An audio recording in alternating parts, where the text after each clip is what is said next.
for June is now canceled. WFMY News 2's Grace Holland is live in High Point. And Grace, we are learning more about what this means for the city and for Guilford County. Yeah, Maddie, this is usually a very busy part of High Point this time of year. Behind me is the show place, just one of the buildings used for the the spring furniture market.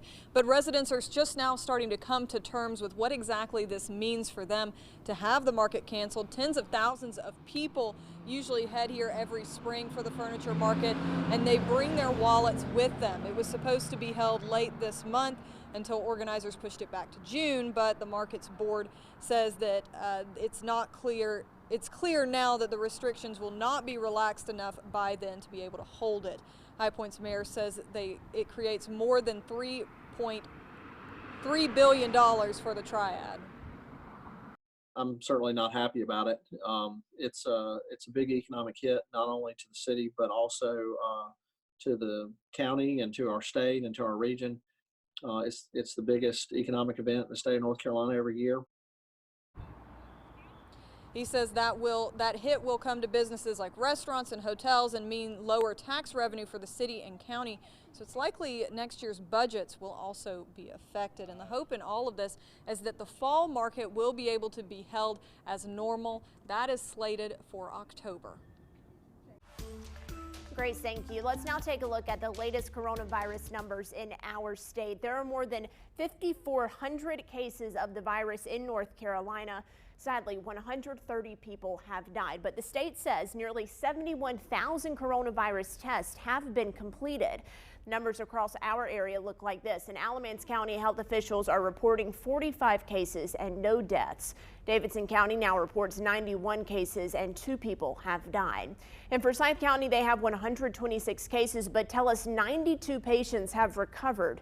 4 people have died there. In Guilford County, there are now 160 cases and 11 people have died. In Montgomery County, they have 15 cases and 1 death. In Randolph County, there are 63 cases and 2 deaths. In Rockingham County, there are now 16 cases and 2 people have died. Stokes County is reporting 10 cases and no deaths. Surrey County now has 11 cases and no deaths. Wilkes County, 4 cases and 1 person has died. And in Yadkin County, there are 11 cases and 1 death. A large number of people have received stimulus checks already, and many are still waiting. The IRS is expected to make as many as 60 million payments to Americans through direct deposit. And there was a large number of those deposits that should be finished by the end of this week. But we're told getting deposits has not been a smooth process for many of you, maybe at home. The IRS launched what is called the Get My Payment tool online on Wednesday, and many flocked to the site searching for answers only to get a message, payment status not available. The Treasury Department says the error message means the IRS cannot determine your eligibility at this time for reasons related to your situation. So maybe you've thought about how to use your stimulus money. Maybe you haven't. Financial experts have some tips on how to manage that money. First, they say make sure the essentials are taken care of. That's things like food, rent, utilities, and your bills. Before you invest any of that stimulus money, get professional advice to make sure you're making the best choices. They say avoid making big changes to accounts like your 401k. Notre Dame finance professor Jason Reed says most people will cover bills with the money instead of putting the money back into the economy like the government is hoping for. The actual amount of money that every family's getting would not likely be enough to really prop the economy back up. So Reed says the economy will rebound faster than it did after the 2008 recession. So those are the things they suggest you should do with your check. But Tahisha, there are also some things that experts do not say you should do with that money. Yeah, there really are a lot of ways to spend that money, but let's look at some ways that you should be cautious of when it comes to spending that stimulus check. Paying off all debts you have at once, that's what they say. If you have loans or credit card debts, call your agency first to see what options you have. And another thing they say, put all money in savings. It's okay to pay off some of your debts, just not all of them. And if you put it in savings and never touch it again, you could be missing the opportunity to maybe get ahead on some bills. Another thing they suggest you don't do, buy things you don't need. I know sometimes that's hard to do. Don't look at this money as a shopping spree. And another thing they say you should take a close look at is investing in on-sale stocks without a plan. Again, this is why speaking to a financial advisor is important before you invest. Well, keeping that in mind, what will you do with your stimulus check money? We ask you that on WFMY News 2's Facebook page, and digital guru Brian Bennett has been keeping up with those comments. So, Brian, what are people saying? How are they going to spend that money? Well, Maddie, for the most part, they're going to save it and they're going to pay bills. That's what the majority of the comments said. Let's jump right in. Miguel says he plans to pay his bills and save the rest. Myra says she plans to stimulate the economy by shopping small local businesses. Smart lady. Savannah says put towards school loans. And Mitchell here, he says he's going to make it rain at the house. Can't go anywhere else. So Charles says pay your bills. Instead of telling us what he was going to do, he was letting everybody else know what they should do. And that's great advice.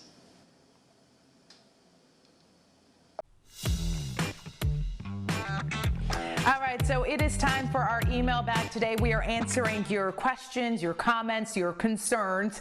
Well, viewer Coralie Trotter emailed us asking about the stimulus check. She says, quote, we have heard that when we do our 2020 taxes, it will be deducted from our taxes when we file them. Is this true? So the short answer is yes, because this is a credit on what you would owe for the 2020 tax year.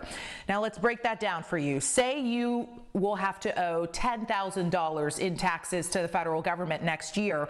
The government is giving you $1,200 of that $10,000, meaning you would still owe $8,800. So they've deducted that $1,200 from your total bill in the form of this credit. That's the stimulus check that is coming to you in coming weeks. So if you usually don't owe $1,200 in taxes, this is just money in your pocket, and this will not impact the refund you get for next year.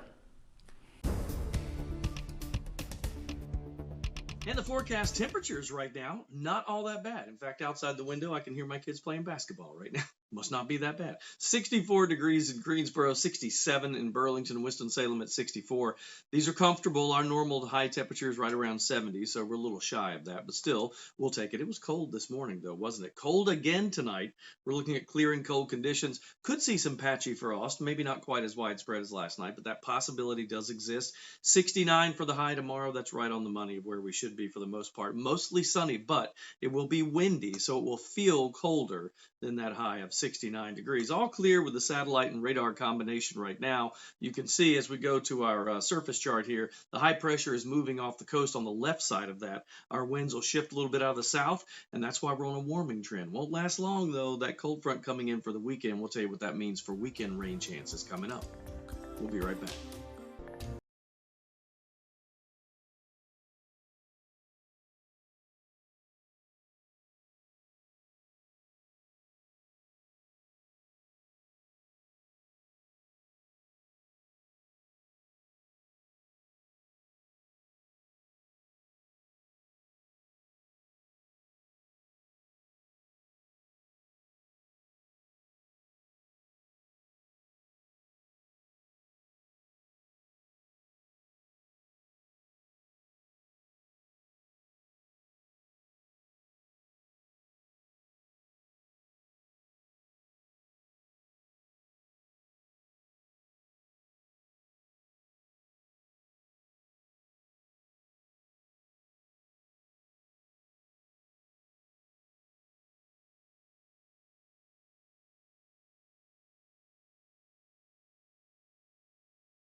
Welcome back to your 4 to 5. Let's get you caught up with the headlines of the day with your 4 to 5 roundup. Guilford County EMS says stroke patients aren't getting the help they need because of COVID-19. They say local hospitals report the patients are delaying getting their symptoms checked because they want to continue social distancing. EMS says while social distancing is important, a stroke is a life-threatening situation and patients should be treated immediately. So if you have any of these symptoms, slurred speech, facial droop, loss of balance, or weakness in your arm or leg, don't hesitate to reach out for help. Each week, millions more Americans are losing their jobs because of coronavirus. 5.2 million claims were filed last week, and over the last 5 weeks, 22 million people filed for unemployment benefits. It's easily the worst stretch of U.S. job losses on record. It means that roughly 1 in 7 people have lost their job in this time. Now, some economists say the unemployment rate could reach as high as 20% in April. That would be the highest rate since the Great Depression in the 1930s. New research sheds light on how the coronavirus may affect pregnant women. 2 New York City hospitals tested more than 200 women admitted for delivery and looked at whether they were showing symptoms or not. The results published this week in the New England Journal of Medicine revealed nearly 90% of the women who tested positive for COVID-19 did not show symptoms. And a farm in Idaho is giving away thousands of potatoes for free because they don't want them to go to waste. Some farmers have been forced to throw away their crops, but the CEO of Cranny Farms in Oakley didn't want to do that. So he decided to share the crop and advertised on Facebook by simply writing "free potatoes." The CEO says many who stopped by were gathering potatoes for someone else who they know is struggling. A new report suggests another way to help coronavirus patients breathe without having to be on ventilators. Doctors can flip patients onto their stomachs to help them get more oxygen. It's known as what's called prone positioning, according to that report. Now, doctors in France published an article showing how prone positioning helped flu and pneumonia patients who had trouble breathing. Keep commenting on the WFMY News 2 Facebook live stream that we have going on for the 4 to 5. We've been talking about the stimulus check and how you plan to spend it. We love reading your comments. Chat with us throughout the break. We'll be right back.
So what do you get when you take a former newspaper writer and a former newspaper photographer, now turned videographer, and put their creativity together with a dash of Triad pride? Well, you get an incredible video that's inspiring hope all across the city of Greensboro. Take a look at this. But make no mistake, we will bounce back. It's in our DNA.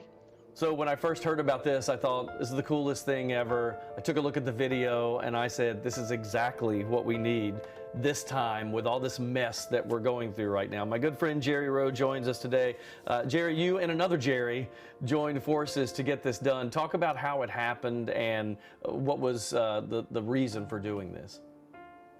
What it was Jerry has his daughter is a doctoral student at the University of Michigan, and she emailed Jerry what Detroit had done.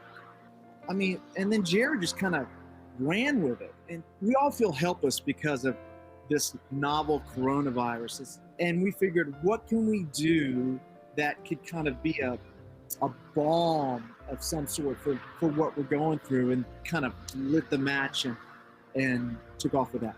Look at what surrounds us. Also, look at what's within us. Something like this, it really is just sort of a spark to give you a little bit of hope that we've been through bad things before, we'll get through it again kind of thing. And what do you want to happen to this? Like, is it a viral video or is it just for the sake of doing it? We just kind of send it to all our folks by Facebook and just kind of help people here as well as here to kind of cope with what we have here, because right now, as both you and I both know, Eric, this is hard to cope with right now. And this hopefully will kind of be a glimmer of hope to say, hold on, look at our history, let's take a long view, and we'll get through this. You know, you really just have to see it. You need to see the entire video. I posted it on my Facebook page. Go check it out. It deserves a share. This was kind of an emotional thing for Jerry. I've known this Jerry Rowe for 20 years. He was with the News and Record and wrote about, he was kind of a TV and media critic for decades. Incredible writer. So to see this translated into a video now using Jerry Wolford, his friend, to do it's an incredible piece. So the images that were shown just in the little parts of the video that you used, Eric, were beautiful. And isn't it great how a photo can capture so much more emotion than trying to explain it? I can't wait to watch this video in full. Did you say it was on your Facebook page? Yes, yeah, I put it on my Facebook page. It's really intriguing, and it does inspire hope. But I think even more than that, it inspires confidence in people, and because we all know that this area is strong and that we'll get through it. I think I posted this on my Facebook page. I asked you the question about this. You know, we see Boston strong and New York strong, but what in your community makes it strong, in air quotes? And Leanne Hamilton said, I live in the little town of Denton and people here simply care about each other. She said that's what makes them strong. Mavis Anderson says, country folks for the most part in Lexington. And then Miranda Pisco says, she said it was just a hashtag, and this cracked me up. BBQ strong, barbecue strong. She might be from Lexington, I'm not sure. Yeah, I have a suspicion that she is from the barbecue capital of the world, right, in Davidson County. No, I think you hit the nail on the head, though, Eric. We are strong, and we're stronger together. And I think that the Triad always shows up for one another when we're under the gun. And in this situation, we're really seeing that. And this video is another example of just how people are going out of their way to help each other. Yeah. I've always thought that, you know, a mid-size market like we are, you know, we're not a New York City. We don't want to be that. We're not trying to be that. To me, and we're not a tiny little town. We're like this nice mix right in the middle where everybody still takes care of each other like a small town, but we have some great amenities like a big area. I love it. Yeah. Okay, so I already posted this in the live stream on our Facebook page, so I want you to join it right now if you're not there yet. Share what you have seen that has been helpful in our community, Eric. I'm asking for those good news stories in the comments section, so use that hashtag 4 to 5, and we'll check in on those comments during the break.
Small businesses are being hit especially hard by COVID-19. Many of them had to close their doors, and most had to change their business models to keep money coming in. It's why a small business owner in Lexington started a campaign called Here for Good to remind people they're here for them during the pandemic and when the economy reopens, something he says his city relies on. City of Lexington is built on the local economy. Industry has come and gone through the years in Lexington, as I'm sure people are aware, but it's very much a local community as far as how the economy works. The same people that you see out through the course of a day shopping are the same people that are out patronizing the restaurants at night. Adam Plyler of Davidson County Screen Printing started making and selling these shirts to benefit local businesses, including his own. He's now printing shirts for 23 different companies in the city, and for each shirt purchased, $10 goes to 2 small businesses in Lexington. We've had business owners reach out to us, and initially I was thinking, maybe $10, it might help, it might not, but restaurants especially, they've reached out and they've been so grateful. It buys, a pack of bacon or a couple dozen bagels for them to help keep things going. We even had a business that is shut down completely, and their proceeds are really just going to help support their family through this. So the shirts are helping your neighbors. Now, Plyler says they're looking to help more small businesses and branch out to different cities. You can find his contact information and a link to order a t-shirt for Here for Good Lexington. It's all on our website for you. And we're looking at our satellite radar combination to show you that we are all clear for right now. Whether you're looking at the local image here or we'll zoom out to a regional image, not a lot happening around our area, which is just the way we like it. High pressure is pretty much in control for us. That will continue to clear things out. Now notice we're on the left side of that high as it moves off the coast. That means that we see that warmer flow to the winds coming in from the south. But as that cold front moves by, and we do think that'll happen probably overnight, Friday night into Saturday morning, that's a different story because that brings in a chance of showers for us. So if you recap the short term, and we'll show you the 7-day here coming up, you're looking at 36 degrees for the overnight low tonight. That's about where we were this morning. It will be cold. There will be scattered frost again out there. So unusual really for this time of the year, but we are seeing that. Tomorrow, mostly sunny. We'll approach 70 degrees. And we'll see that. That'll be a nice day. The only problem is winds will be out of the southwest, but they'll be 10 to 20 and gusting up to 30 miles per hour. So that should make it feel even cooler than that 69-degree forecasted high temperature. So just know that. Here's the whole ball of wax, the 7-day forecast with 69 tomorrow. Will be windy and sunshine. Clouds build in Friday night. That's a 40% chance of morning rain Saturday. It's a 50% chance on Sunday. And highs start to drop a little bit from 68 on Saturday. We go to 63 Sunday. Not all that bad. Back to the mid-60s for Monday. Still a good 60% chance of rain, but we'll clear out. Tuesday and Wednesday are beautiful days, mostly sunny, and highs right around 70 degrees. We'll have more coming up.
Hello.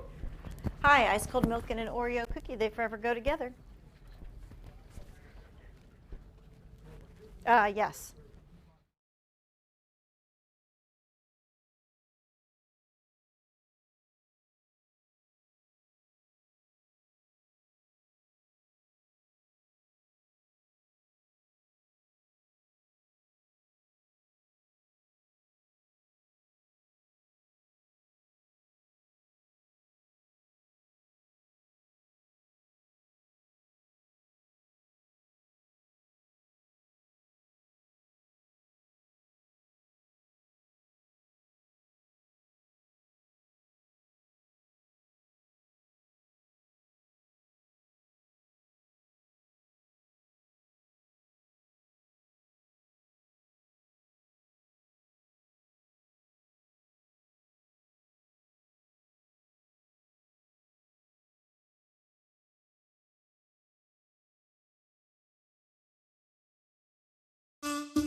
Good Thursday afternoon and welcome back to your 4 to 5. I'm Maddie Gardner here with Eric Chilton and Tahisha Moise, who are working from home this afternoon. We are staying connected with you on our Facebook page, WFMY News 2, as well as our YouTube channel. You can join the conversation there. Just use our hashtag 4 to 5. Let's begin here with your 4 to 5 roundup this afternoon. Guilford County's stay-at-home order, it expires at midnight tonight and will not be extended, but the statewide stay-at-home order is still in effect. The county said there was some confusion over which one to follow. Now, the county's order was stricter than the state in some areas. County officials say this does not mean things return to business as usual, and they encourage everyone to continue to follow social distancing guidelines and only leave the house for essential reasons like grocery shopping, medical care, or going to work. A small business in Madison is reminding us that we're all in this together. Signs and Trophies is now selling signs that say, "I'm praying for you and this too shall pass." The sign side of the business is what's keeping it going right now. Business for the trophy side of the company has come to a grinding halt. They set up a table Wednesday through Saturday, and all you have to do is honk when you get outside and they'll bring you a sign. They're also making specialized signs for graduating high school seniors. And the city of Reedsville is looking a little more colorful these days. It's part of the Project Dream initiative. Greensboro artist Gina Franco painted a mural outside of the police department, and it features positive messages like spread kindness and see all good in things. Some other projects you may see around town include Abstract Alley on South Scale Street. That was completed by twins Raphael and Raquel Cruz. They're both juniors at Rockingham High School. Governor Roy Cooper and other state leaders are working on plans to ease restrictions during this pandemic. Now, the governor has not said whether or not he will extend the statewide stay-at-home order that is set to expire on April 29th. We don't know the answer to that question just yet, but he says that he and other officials are looking at ways to get life back on track. However, life would look different, according to the governor, as we try to keep the coronavirus at bay. Governor Cooper says the state needs to work on testing, tracing, and trends to ease restrictions. Testing improvement requires having supplies and lab space to conduct tests. Tracing requires the ability to trace everyone a person with coronavirus has come into contact with. So there is some difficulty that it would be possible to find every single person if they cross paths with someone they don't even know. And trends require that health officials understand how the virus impacts specific areas or populations to control the spread. The governor says models show lifting restrictions all at once would be dangerous. So moving forward, he says we have to protect the public health while going on with life. Our efforts to flatten the curve are working. And that means we have saved lives. The stay-at-home orders are working. But we know our current situation is not sustainable in the long run. The governor says that now is the time to stay ahead of the curve. Now, nationally, President Trump says his administration is expected to announce some new guidelines aimed at restarting the economy. Yes, and Tahisha, President Trump, he met with all 50 governors today to go over some of those guidelines. So make sure you stick with WFMY News 2. We will bring you more information on that. Well, when in doubt, we all turn to the experts, right? Dr. Anthony Fauci is laying out what exactly needs to happen before the country reopens the economy. He says doing so depends on the nation's ability to test, identify, and isolate new positive cases of coronavirus. The absolute thing that you would need is to be able to respond and contain whatever rebound you get so that you don't wind up in a situation where you have another escalation.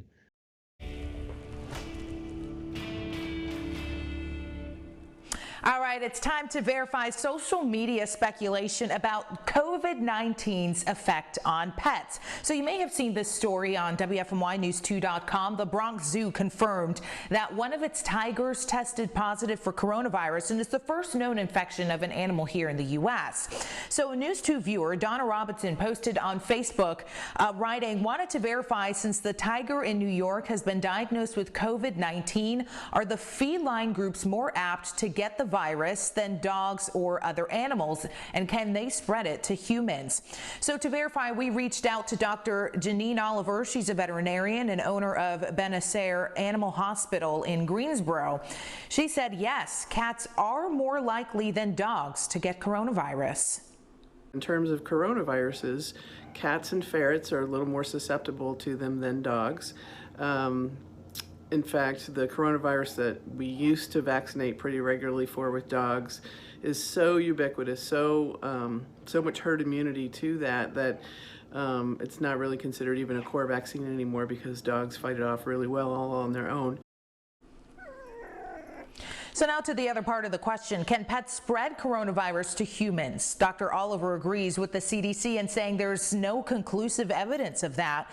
You're also unlikely to catch the virus by petting an animal because the virus doesn't transfer off of fur very easily. Well, now some college students are demanding tuition refunds. There's a lawsuit against Liberty University that argues the school should refund students because most are not on campus anymore. The lawsuit says after students moved off of campus, they lost access to university resources that are paid for by their tuition.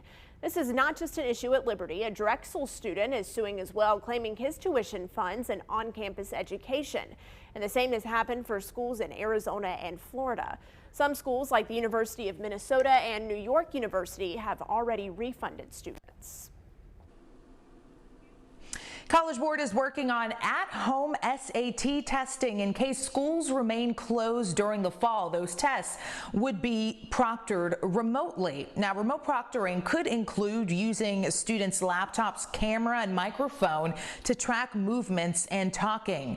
The College Board said if it's safe, fall testing will remain traditional. ACT is also launching at-home testing in late fall or early winter. Now, many of you have obviously mixed feelings about this and whether or not students should be able to take standardized testing like that at home. So let's take a look at some of the comments left on the WFMY News 2 Facebook page. Cynthia writes here, yes, they should. Less pressure and safer. Diva writes, nope, not everyone does standardized tests well. And what does it prove? How long you can sit still? Sherry writes, no way. There is a huge mess with AP exams already. And Ramona writes, what about the kids who don't have internet? What do they do? And Pat writes, no, worked in guidance offices at high school and it should be under supervision. No way of knowing who's taking it or getting help. So, Maddie, according to some of the guidelines, you know, that SAT officials have released, it looks like they're going to be using a camera on a laptop and maybe a microphone.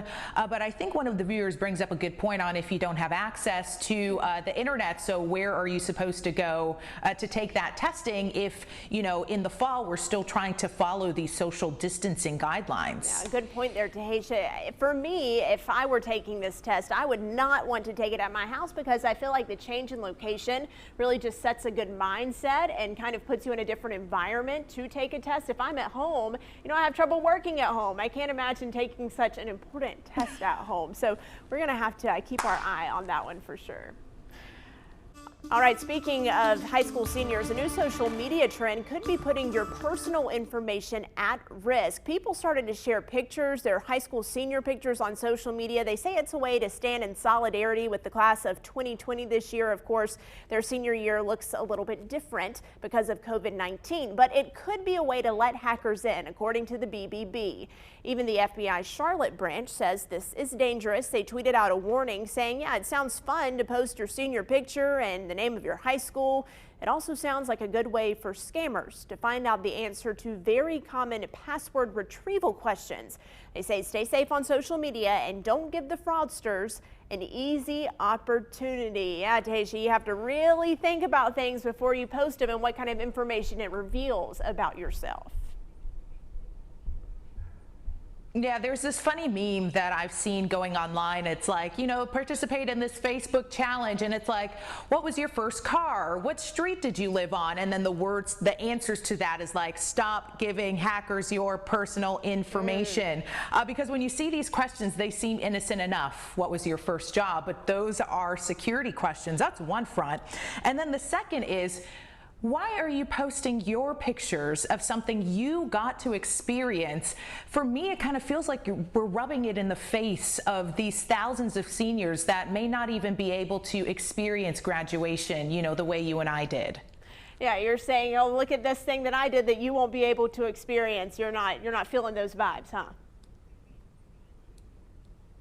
No, not at all. I just don't do it. I would say just steer clear of that challenge and just think before you answer one of those Facebook questions that you may see. Yeah, and a lot of people are hopping on those social media trends as something to do, but you just use your brain, pause a second before you post and think, what is this revealing? Always good to remember. All right, well, another high school senior is going viral for something he tweeted out. Lincoln tweeted to the former president, Barack Obama, and asked him to give all students a graduation speech. The tweet says, like most high school or college seniors, I'm saddened by the loss of milestone events, prom, graduation. In an unprecedented time, it would give us a great comfort to hear your voice. We ask you to consider giving a national commencement speech to the class of 2020. Of course, Twitter found this and it went off. Eric, I mean, not a bad idea to have a commencement speaker give an entire national speech. I mean, and you think about it, you get a former president, doesn't matter who it is, you get the former president going, and now you got something. And I can see him totally doing this, live streaming it, like even to just a YouTube page, and everybody just grabs that YouTube page and shows it up on a big screen at all the graduations they can across the area. I think that's a great idea. Yeah, and many graduations are happening virtually, so why not have the speaker speak virtually? That's a good idea. That's absolutely right. Yeah, technology saves the day again. All right, let's talk about our weather, shall we? Because we've got some good stuff for us, and then yeah, you know, we can handle a little bit of rain, but do we want it on the weekend? Probably not. But unfortunately, those are the cards that were dealt.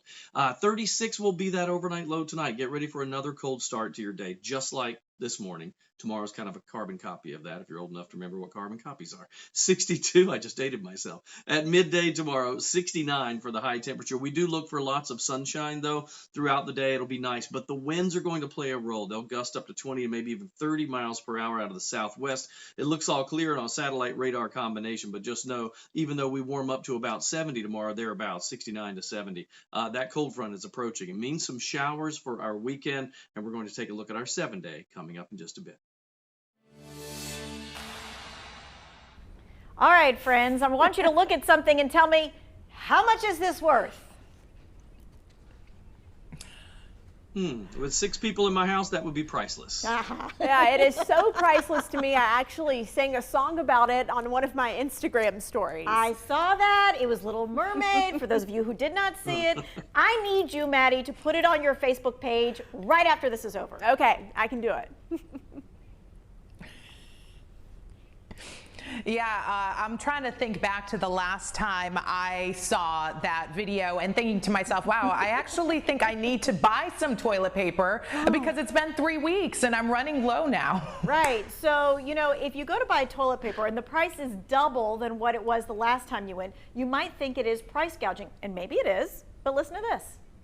If toilet paper costs $6 one week and then $12 the next week, that to me would be unreasonably excessive.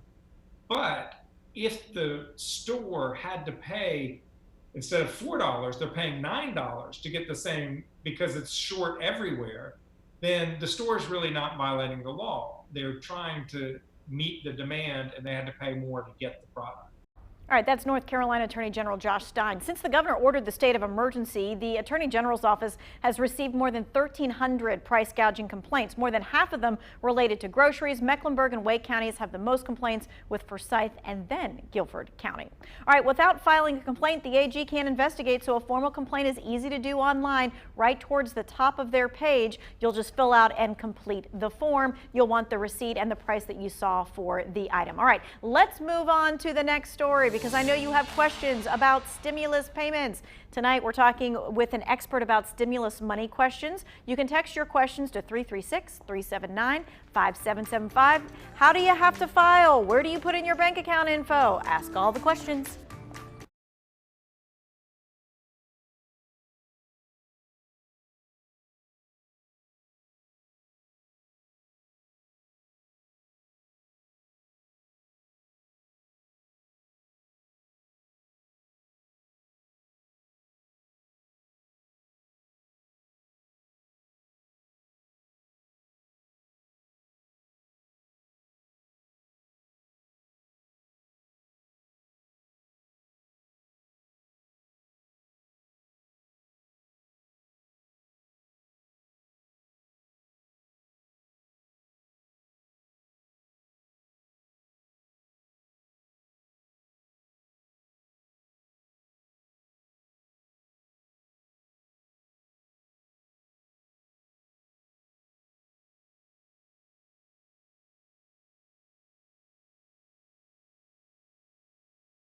There, 1, 2, 3, 4, 5, 6, 7, 8, 9, 10. Hello, hello.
Welcome back to your 4 to 5. So some of you are working from home now. I do for most of my day. And I ask you online, what are the perks and pitfalls of your new home office? I posted mine. For me, the perk is I have a cute furry coworker, my cat Stewie, and he doesn't distract me nearly as much as humans, my coworkers, do, because he can't actually talk back to me. My pitfall, though, is the distraction of chores and other things I want to do around my apartment. So you're sharing yours. John says the recliner is the most comfortable desk chair ever, both a blessing and a curse. Christina Cromwell said the perk is I have a cute furry coworker I can take for a walk when I need a 10-minute break, and I can do laundry and dishes and things like that. But her pitfall, she says, is the pantry. And Alex Poindexter, who works with us here at WFMY News 2, she just posted this picture of her new feline coworker. Not sure if that's a perk or a pitfall. Maybe like me, it's a little bit of both. All right, Daisha, let's hear yours. The perks and pitfalls of working from your living room. All right, the pitfall, I'm going to start with the bad. My back, it's killing me. I do not have a proper chair that I'm supposed to be sitting in, you know, for 6 hours a day. You can see that chair behind me. My table chair, what I do is I take the cushions from my couch, I put one on the bottom and one on the back. It doesn't work as well. And then the chair that I'm sitting on right now, I have 2 pillows to try to help my back. Very uncomfortable. What was the other word? The pleasantry, whatever, yeah, however you phrased it. I like being able to just walk over. The perk. I like being able to just walk up and get a snack, and I stay in my pajamas a little bit longer than I should. So there's that. That's a perk for me. So I have to agree with you on the back pain issue. I actually bought one of those massage guns on Amazon because my back was hurting so bad from sitting in not a desk chair. So I'll Clorox wipe it and leave it at your door if you need to borrow it. All right, Julie, tell us what's coming up at 5. Perfect. Thank you. We need to get you guys some ergonomically correct chairs at home. Well, coming up on WFMY News 2 at 5 o'clock, a major economic blow to the Triad's economy. The High Point Spring Furniture Market is canceled.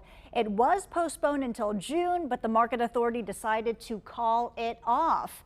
A closer look at the money lost because of this cancellation and others because of the coronavirus. That's coming up on WFMY News 2 at 5.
They are, face masks are in short supply. Simply put, we need more of these face masks, don't we? A company in High Point is coming to the rescue, but they have a new spin on this. No more worries about how hideous these things look. This company is making designer versions. No more looking like Sub-Zero from Mortal Kombat. Take a look. So yeah, we talked about this yesterday, that a lot of businesses are having to adapt and kind of rethink what they do just to try to keep things going. And that's exactly what's happening with these folks today. Katie and Molly with Monkeys of High Point. I love the name, by the way. You're changing your business. I mean, how did this come about, and what are you guys up to these days? So the way it started is a friend of mine who's a physician in Asheville, works at the VA hospital. When they were doing their prep work for the onset of the virus, she was concerned about the healthcare workers not having enough protective gear and masks, and she just suggested, why don't you try and find a sewer or a manufacturer and make some with a little bit of a Monkeys vibe? Because she said, I think this is going to be probably something we're going to need for a long time.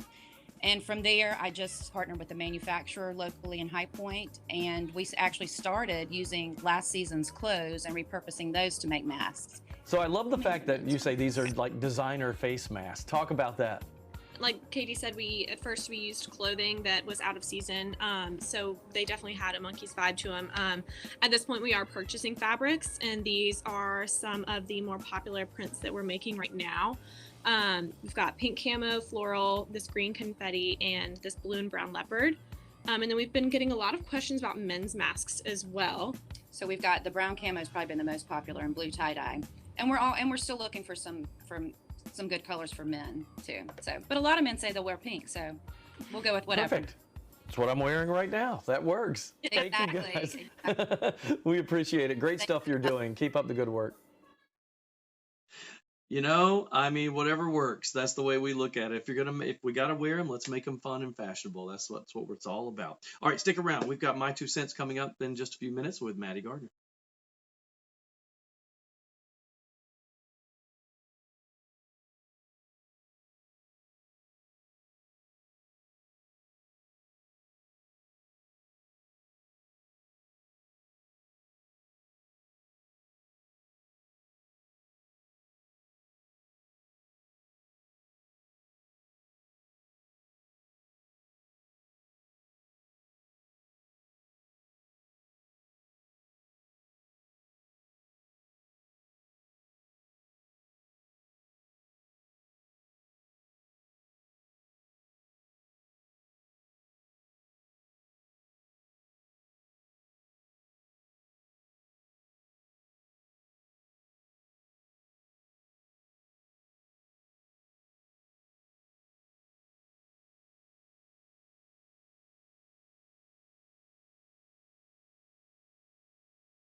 Me? Hello?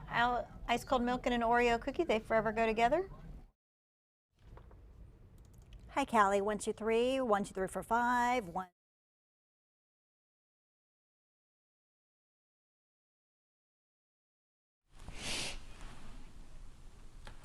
Hey, mic check. 1, 2, 3, 4, 5, 6, 7, 8, 9, 10.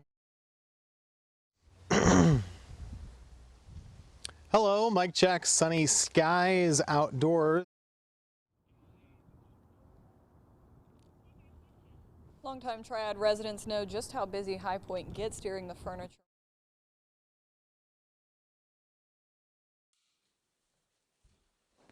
Coming.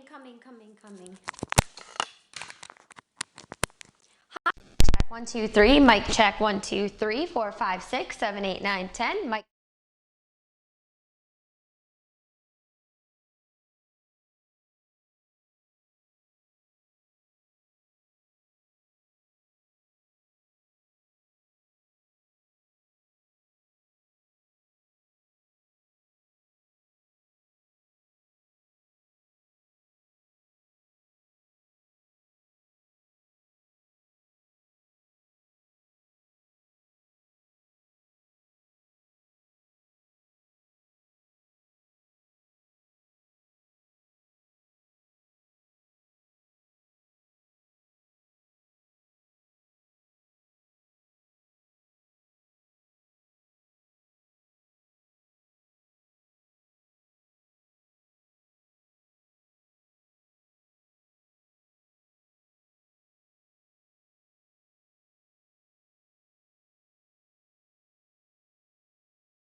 It is time for my 2 cents, and today I want to talk about some good news. Some stories I've seen over the last few days that have made me smile.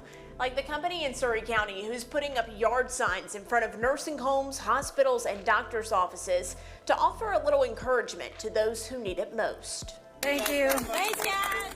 And what about High Point police officers making their sirens and gratitude heard for medical workers on the front lines? I want to thank High Point Police Department. They went out of their way to come and thank us. Then there's Paige Cox, a woman from Greensboro who's making face shields for doctors and nurses. Help is out there. It's coming. We're going to try to beat the virus with the help. She's right. Help is out there. And it's because of people like you.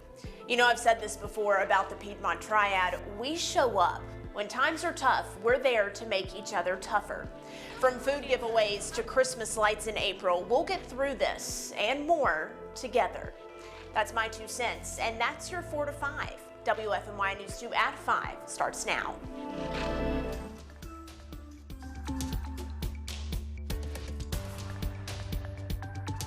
Guilford County's stay-at-home order will expire tonight at midnight, but that does not mean